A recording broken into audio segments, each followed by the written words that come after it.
Greetings and good evening, everyone. Thank you for joining my Aisha Speaks Jade page, where I am none other than Aisha, also known as Jade. I hope everyone is enjoying their evening, even though this is a makeup live audio for Friday, January the 11th, 2019. I just sidebar want to thank everyone who supports my Aisha Speaks Jade Facebook, my Instagram, and all of my other social media platforms.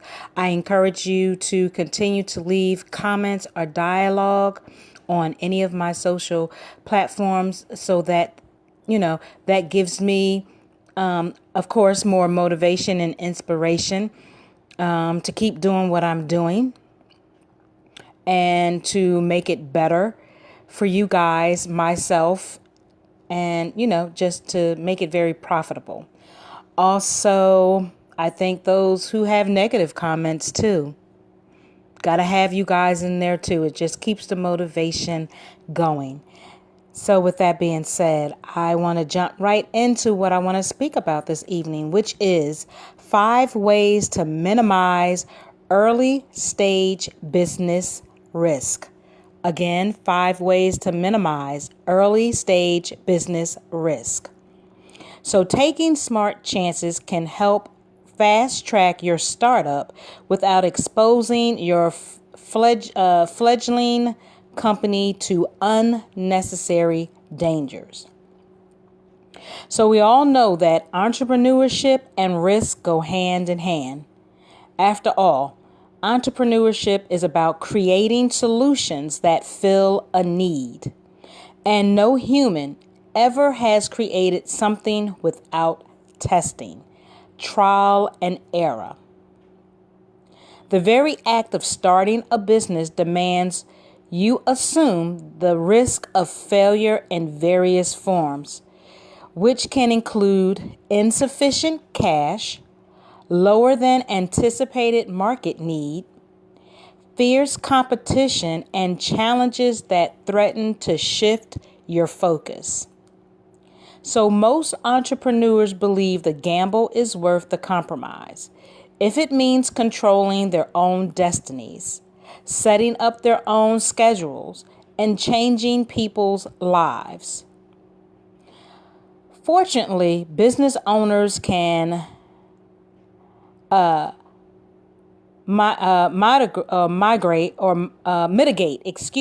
mitigate risk by taking smart, carefully calculated steps. So I'm going to speak on 5 simple proven ways to minimize exposure during your startup's early stages. So we can focus on delivering value for cash. How do you prepare for a successful business launch? If you're like most entrepreneurs, you might lay the foundation by building a website or an app, reading a few books, and taking courses to fill in your knowledge gaps. But here's the truth. Right this moment, people are ready to pay you for solving their problems. Web presence, product development, and personal education are important, but you can accomplish those tasks while you serve customers. You can apply this idea to service-based businesses such as coaching, consulting, course creation, and marketing.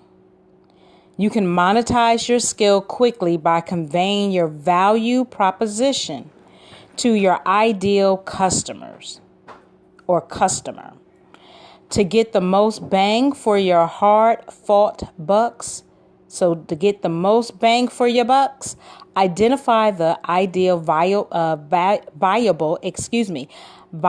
marketing channel to carry the message.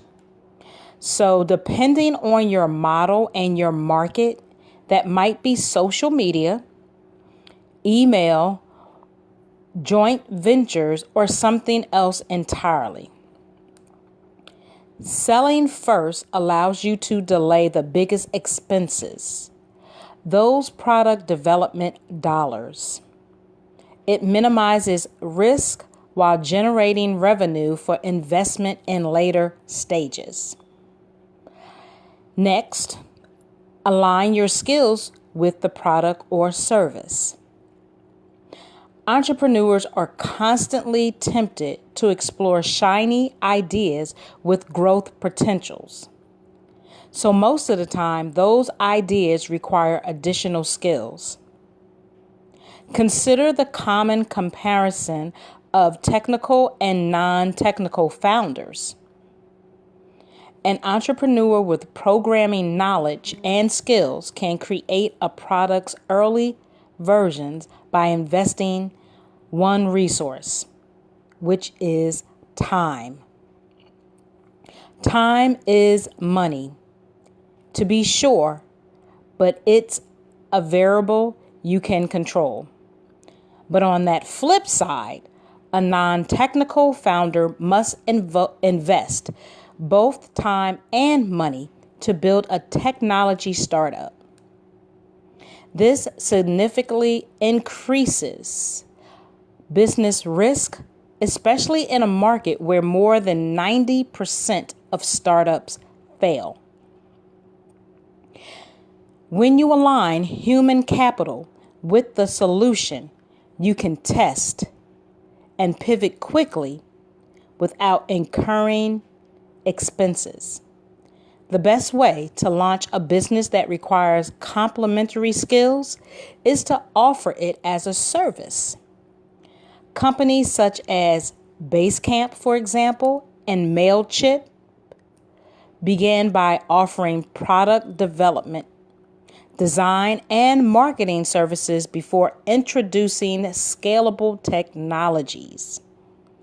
Those initial phases allowed the two companies to gain a deep understanding of customer needs, generate revenue, and build stronger foundations for the future. And so, if you're interested in knowing more, shameless plug, you have Basecamp and Mailchimp. Mailchimp and Basecamp. Basecamp. Basecamp. The next would be keep a stream of income. Keep a stream of income. If you focus on leveraging your skills to quickly deliver value for cash, you won't have to keep your day job for very long. In the meantime, though, think of your steady gig as your insurance. Quitting requires some planning. First, define a target for the monthly recurring business revenue that will provide you with enough security to dive in full time. Multiply this number by a minimum of 3 months. This will help you test your model's stability and make a more confident decision. Some people prefer to run a business on the side. If you're one of them, you can follow the same strategy to plan your first hire. Allocate your limited time to tasks that only you can perform or to which your personal touch adds the most value. Freelancers with different roles can help you run and grow your business as remote workers.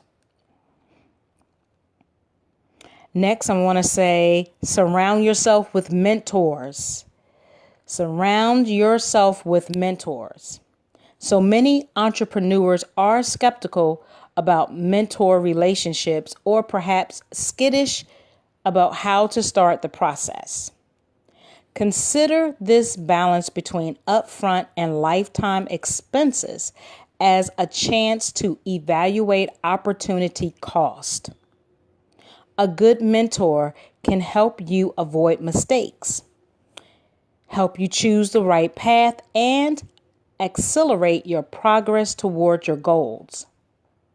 So according to Micro Mentor, entrepreneurs guided by mentors see greater revenue growth, which is about 83% compared to 16%, and are more likely to survive.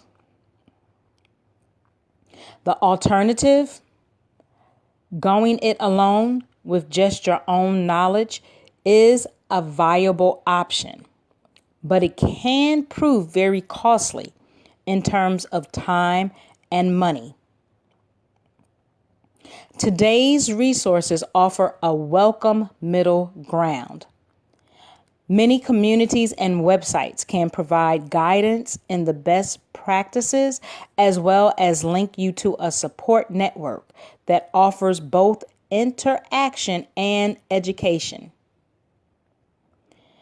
So, an organization called Startup Circle exists to give passionate entrepreneurs an opportunity to connect with and learn from successful founders at live online events.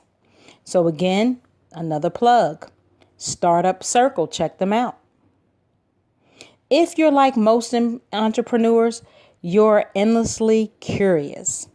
Put that trait to work by asking to interview a recognized voice in your field. So platforms such as Zoom, YouTube, and Facebook give you the tools you need to feature a guest inexpensively and without a need to justify the interview. Experts like to be experts.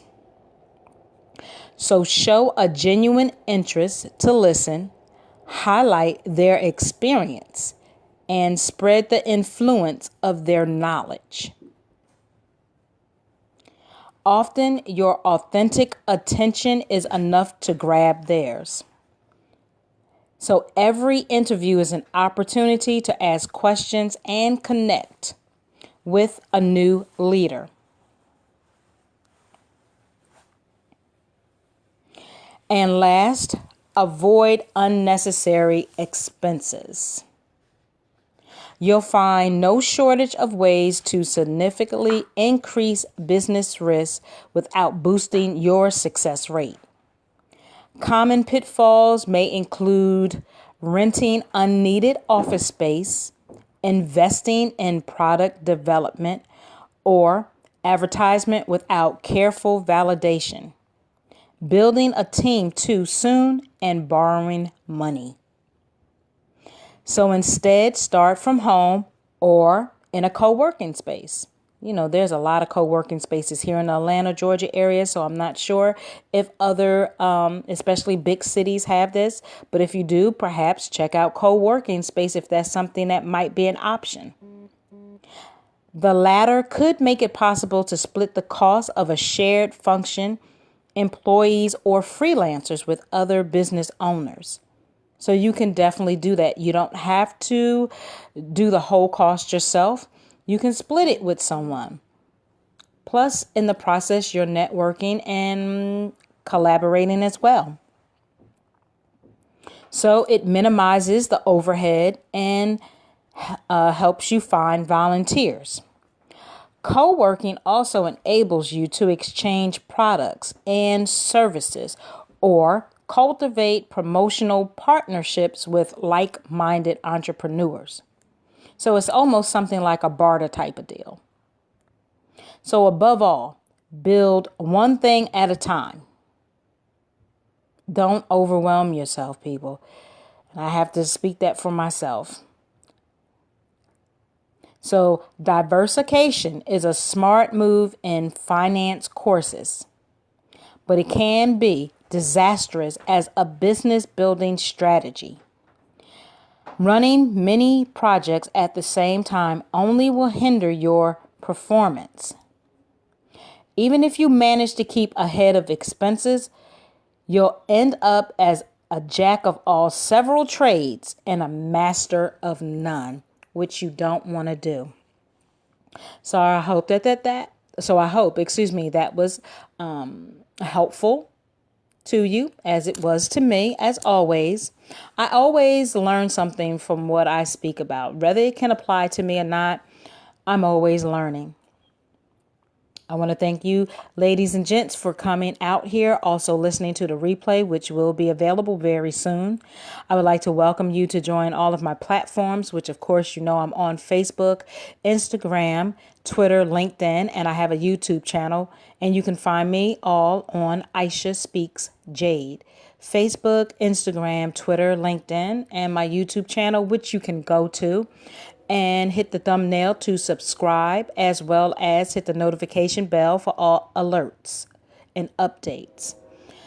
Make sure that you always, for 2019 and moving forward, self-care, that is a huge thing, not an option. It should be a necessity. Take care of yourselves each and every day. Create your greatness as well as create your greatness. Okay? Learn to love yourself inside and out. With that being said, I send out much abundance of positive energy and positive vibes. I will end it on this note and say, enjoy your evening and be good to yourself. Peace and blessings.